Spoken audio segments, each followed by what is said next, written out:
All right, X/Twitter, whatever it is anymore. 3 words or less, Sam. What do you think?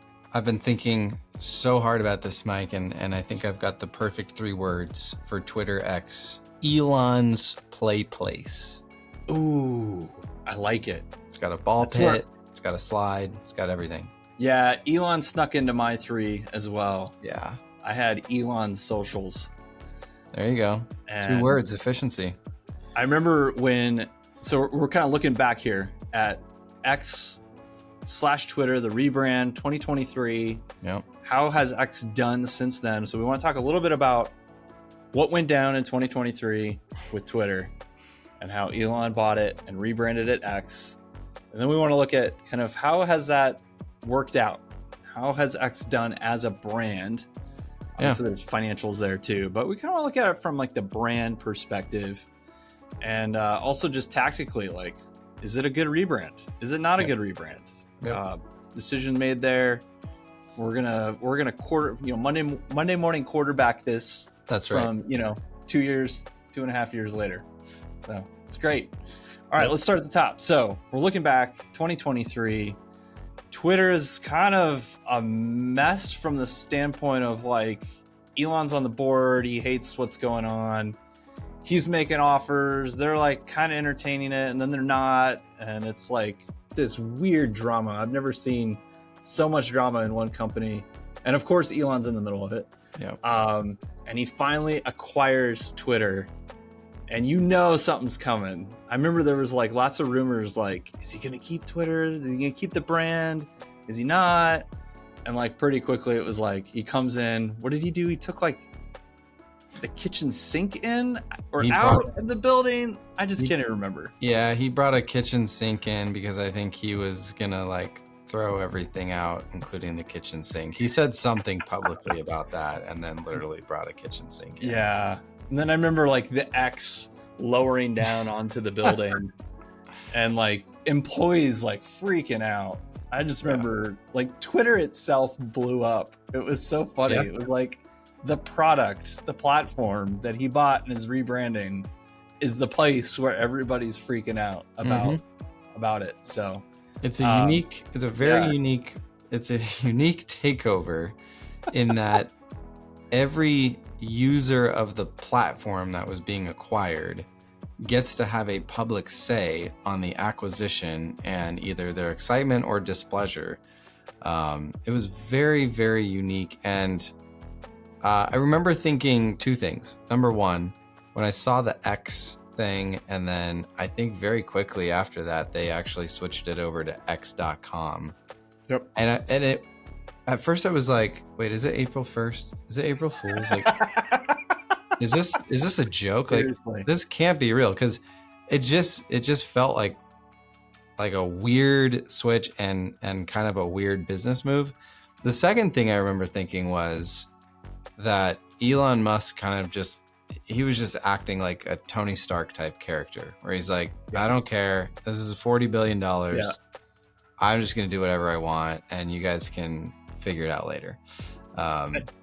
Even just thinking back, I'm like, if Batman had a social media platform, it would be X. Like, I just have this feeling like everything Elon touches, he tries to turn into like Bruce Wayne / Batman.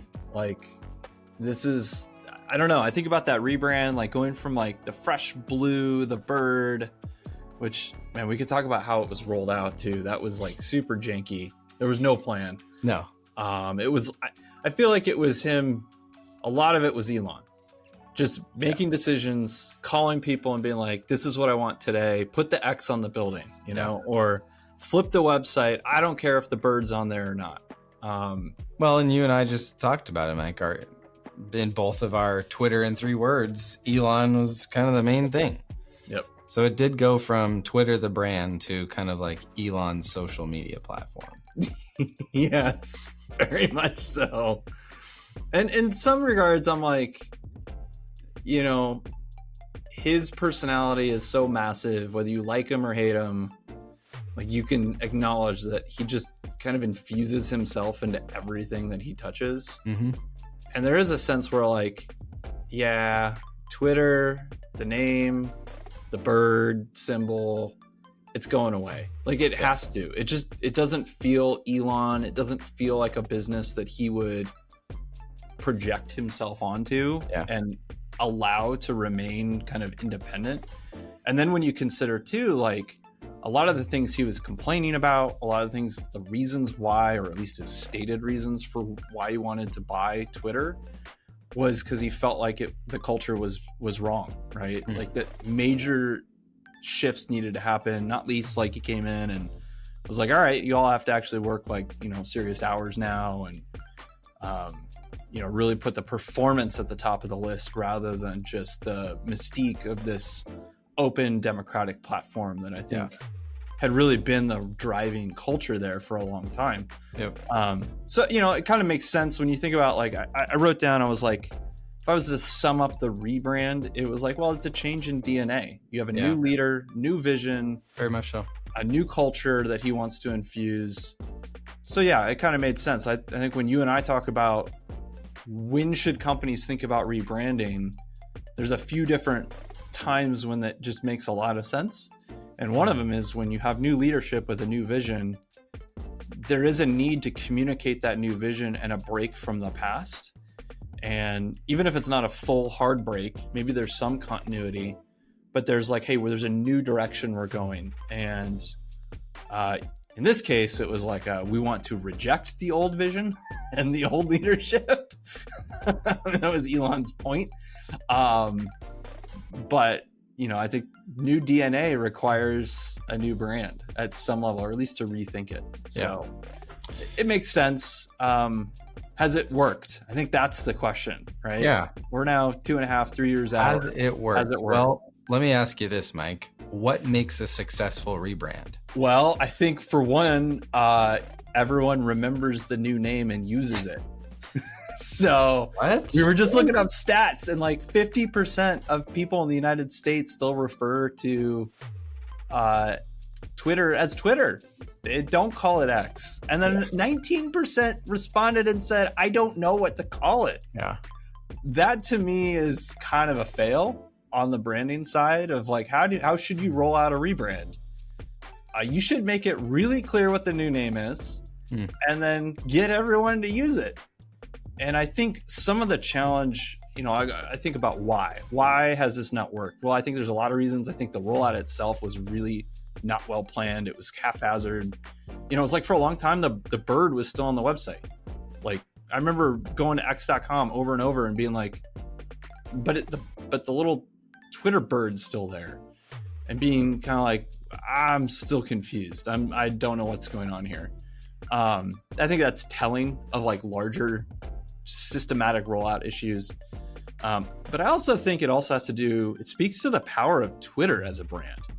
That's that true. You had this really strong character, this idea of like the tweet and the name Twitter and the bird, these symbols for the product and its functions that worked really well together and were a system. Like this was a great branding system, in my opinion, at least those three things. Yeah. And the retweet, right? Yep. And with X, they didn't really capture that same energy. Like the name X, but then what do I call the post that I put on there? Or what do I call when I repost someone's post? Like a post? Like that doesn't get me excited. It also doesn't play into the name. It doesn't play into the logo. There's no symbol. Like the X is this, I guess the name is the, I don't know. Like, I think there's a time and place for like really short symbolic names. And like, I think in a vacuum, a brand named X is good, but it still doesn't mean anything.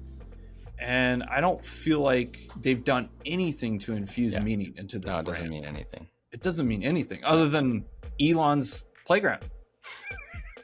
Elon's play place. Yeah, thank you. Like McDonald's play place? Is that where we're going here? Yep. Okay. There's a ball pit. The ball pit, you crawl through it. There's a slide at the top. And sometimes it gets really dirty. Well, don't dig too deep.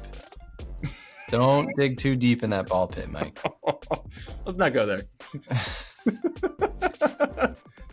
There's a reason they got rid of all the ball pits, Sam. That's right. If you're looking at this from a business perspective, clearly the rebrand has failed at a financial level, which I don't think Elon Musk cared about. He probably knew that was going to be the case. Yeah. It did feel like a political takeover, and you had a lot of right away, like right off the bat, you just had a lot of advertisers basically just boycott it and get out. And so revenue-wise, failure. I mean, if that's how you want to look at it.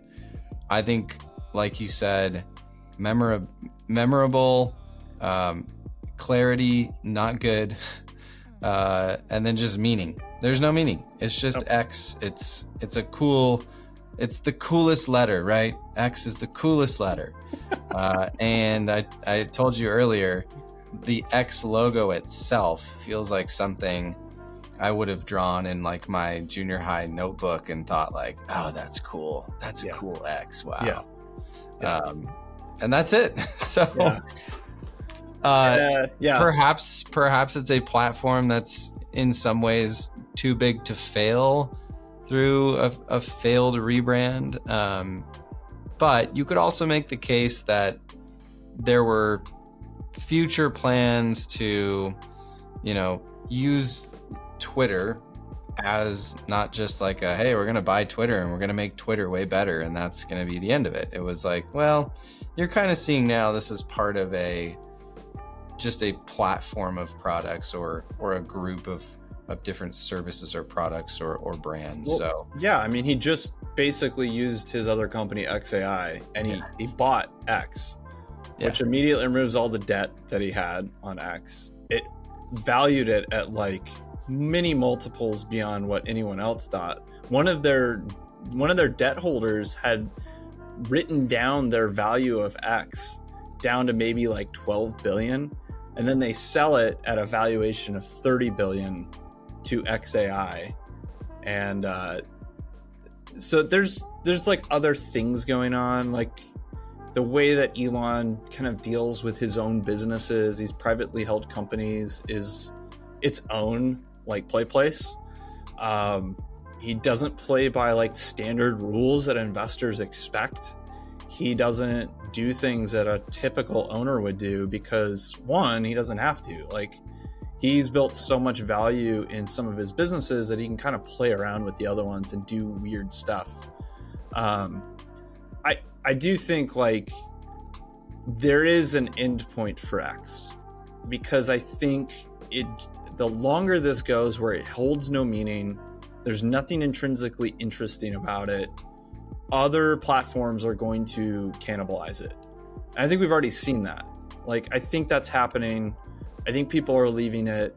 I think even of just the shift in social media away from people really wanting to be super public with everything they post.